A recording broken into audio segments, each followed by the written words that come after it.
Salam sejahtera bagi yang beragama lain. Halo para mahasiswa Fakultas Kedokteran Gigi, khususnya Universitas Hang Tuah yang saya sayangi, juga sobat sehat yang saya hormati. Kali ini masih di konten Dok Dwi Channel mengenai bau mulut. Jadi hari ini akan dibahas tentang bau mulut talk show di Salam Sehat Indonesiaku episode yang kedua. Kali ini berkembang kepada serostomia. Serostomia atau jumlah air liur yang berkurang atau lebih sedikit, sehingga hal ini akan menyebabkan bau mulut. Kemudian akan dibahas apa saja yang menyebabkan terjadinya serostomia atau jumlah air liur yang berkurang. Selain itu akan dibahas apakah cara menyelesaikan bau mulut atau halitosis bisa dengan cara sikat gigi saja atau harus ditangani dengan beberapa dokter multidisiplin lain. Baiklah, saya tidak akan banyak kata lagi. Mari kita saksikan acara Salam Sehat Indonesiaku ini yang bisa untuk materi tambahan kuliah tentang serostomi. Tapi jangan lupa komen dan like and subscribe Dok Dwi Channel ini. Dan bagi yang masih ingin bertanya, silahkan tulis di kolom chat. Monggo saksikan bersama. Kita lanjut lagi dengan Dr. Dwi, spesialis penyakit mulut. Dok, ada kadang-kadang orang yang bau mulutnya sangat tidak enak, mengganggu, tetapi dia hanya berupaya secara sederhana dengan menggosok gigi saja. Apakah itu dianggap cukup? Iya, sebetulnya kurang ya. Jadi yang kita gosok harusnya itu bukan hanya giginya, Dok. Oh, gitu. Jadi lidah juga. Kenapa? Karena di dalam lidah itu anatominya terdiri dari papil-papil atau bahasanya itu tonjolan-tonjolan yang fungsinya sebagai pengecap rasa. Nah, ketika papil-papilnya panjang, makanan itu mudah masuk terselip di situ. Oh, di lidah itu juga ada sisa makanan ya? Iya, sisa ternyata makanan, plak. Jadi, ya. nah di situ ada tempatnya kuman-kuman untuk berpesta. Ya, ketika pesta dia akan mengeluarkan yang tadi zat-zat yang VSC tadi yang berbau sulfur sehingga menyebabkan bau mulut. Jadi itu harus digosok. Harus digosok. Dengan apa, Dok? Dengan sikat atau dengan sikat giginya ya? Iya, dengan sikat tanpa pasta gigi. Kalau pakai pasta gigi malah nanti nyantol lagi di situ. Jadi tanpa pasta. Jadi sekarang sudah ada sikat gigi yang ininya sikat, kemudian baliknya itu khusus lidahnya juga ada. Khusus yang lidah saja juga ada. Jadi dikeluarkan gitu ya? Iya. Kalau enggak nanti dikeluarkan atau malah dimasukkan supaya sisa.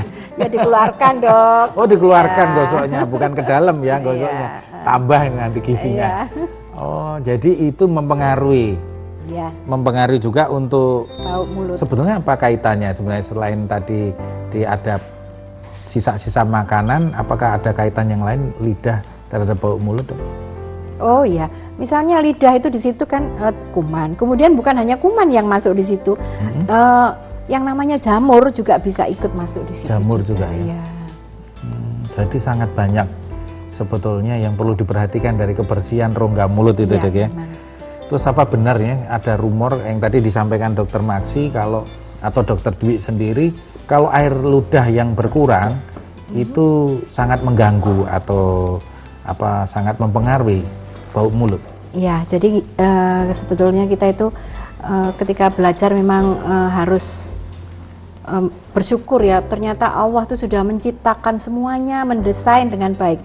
Jadi air liur itu ternyata fungsinya juga banyak. Jadi dia sebagai pelumas supaya kita bisa bicara, menelan makanan. Kemudian di situ ada zat yang untuk membunuh kuman. Jadi ada beberapa proses yang air liurnya ludah, itu berkurang pada saat misalnya kanker mulut kemudian dilakukan penyinaran itu ya akan menyerang produksi kelenjar air liur sehingga berkurang. Kemudian pada usia yang sudah mulai senior nih ya, itu juga mulai berkurang. Kemudian pada keadaan diabetes ya dok, bisa juga misalnya ada atau minum obat tertentu yang efek sampingnya air liurnya juga berkurang. Ini sedikit menyimpang dari bau mulut ya dok, kita kembangkan lagi. Apa ada hubungannya antara penyakit gigi mulut itu dengan kaitan dengan organ yang lain, penyakit organ dalam lain? Oh ya, ada. Jadi memang di dalam tubuh ini tidak bisa berdiri sendiri. Giginya sakit atau misalnya sariawan nih ya. Sariawan contohnya ya, sariawan ini ternyata sebabnya kan banyak. Sariawan ternyata pasiennya ini karena stres misalnya ya. Percuma kita ngobati hanya sariawannya aja. Ternyata sumbernya dia stres.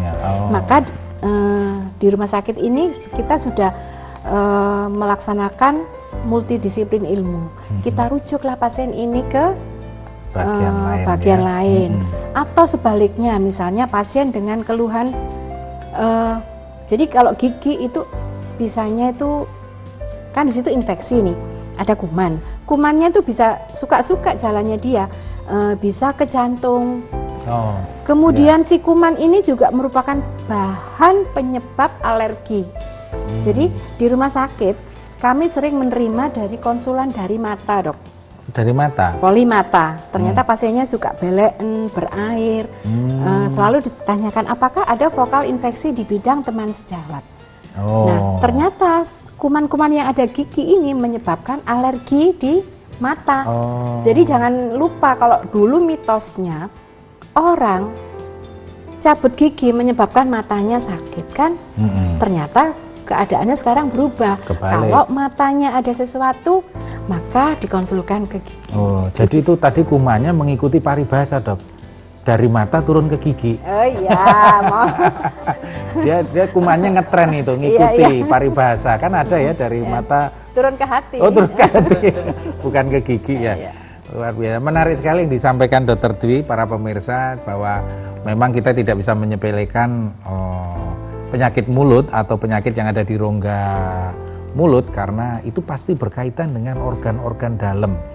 Di sini ada Dr. Maksi, penyakit dalam, ada Dr. Dwi. Nah, kira-kira dok satu lagi, apa yang perlu didahulukan? Apakah ngobati penyakit dalamnya atau ngobati penyakit yang ada di rongga mulut dulu kira-kira? Jadi mungkin tergantung kasus per kasus. Pasien ini datang kemana dulu? Misalnya pasien ini datang ke saya dengan saya kok ini dok gampang capek. Kemudian kita tanya apakah punya kencing manis? Enggak dok, kapan kontrol terakhir? Enggak pernah kontrol. Apakah orang tuanya ada yang kencing manis? Iya. Gitu. Kita cek darah lengkapnya atau gula darah, ternyata diabetes dok.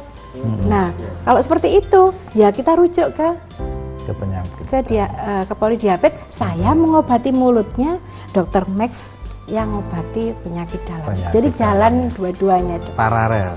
Itu memang sering dilakukan ya di rumah sakit Tentara Angkatan Laut. Di rumah sakit Angkatan Laut itu kita sering melakukan sesama konsultasi. Jadi misalnya kita dari bagian penyakit dalam, kita memang mengobati semua penyakit-penyakit berhubungan dengan penyakit dalam, namun di tubuh kita itu tidaklah dia berdiri sendiri-sendiri ya. Kita ada saling berkaitan. Bila mana kita menemukan ada berbagai kelainan yang berhubungan dengan penyakit dari si pasien itu, tidak hanya di penyakit dalam saja, maka biasanya kita bisa berkonsultasi ke bagian yang lain. Sebagai contoh misalnya tadi di bagian gigi. Bagian gigi itu kalau menemukan satu kelainan, sebelum dia melakukan tindakan, kadang-kadang dia melakukan berbagai pemeriksaan, misalnya jantungnya bagaimana, gula darahnya bagaimana, maka kita bisa saling berkonsultasi. Ya, saya mengatasi berbagai kelainan yang berhubungan dengan kondisi darahnya mungkin, tekanan darahnya juga mungkin. Kemudian yang di bagian gigi yang akan dilakukan tindakan itu oleh dokter gigi. Jadi kita tetap selalu memelihara konsultasi, saling berhubungan. Ya, luar biasa. Jadi di rumah sakit Angkatan Laut Dr. Ramlan ini kayak orang itu sudah komplit gitu ya, Dok? Ya. Datang tapi sudah terkoordinasi dengan bidang-bidang lain secara lengkap ya. Ya. Jadi sangat memudahkan pasien-pasien yang ingin berobat di sana ya. Ya. Tentu saja. Kalau kira-kira bau mulut ini ditanggung BPJS nggak, Dok? Ada nggak ini di dalam klausulnya diagnosa bau mulut itu? Nggak ada ya? Kayaknya yang spesifik penyakitnya nggak ada. yang Iya, ditanggung kita ya. Tapi kalau baunya nggak ada ya di apa itu daftar diagnosa? kayaknya ada deh kayaknya. Ada juga ya? Kayaknya ada. Ada juga. Nanti tertarik sekali. Jadi para pemirsa yang memiliki bau mulut yang kurang sedap, segera Anda bisa ke Rumah Sakit Dr. Ramlan Surabaya. Di sini ada pakar-pakarnya, spesialis bau yaitu Dr. Maksi, penyakit dalam, dan Dr. Dwi. Nggak usah khawatir, Anda tidak akan dicium-cium baunya seperti apa. Cukup bicara saja, beliau-beliau sudah mengenal. Karena beliau sudah pakar membaui semua bau mulut.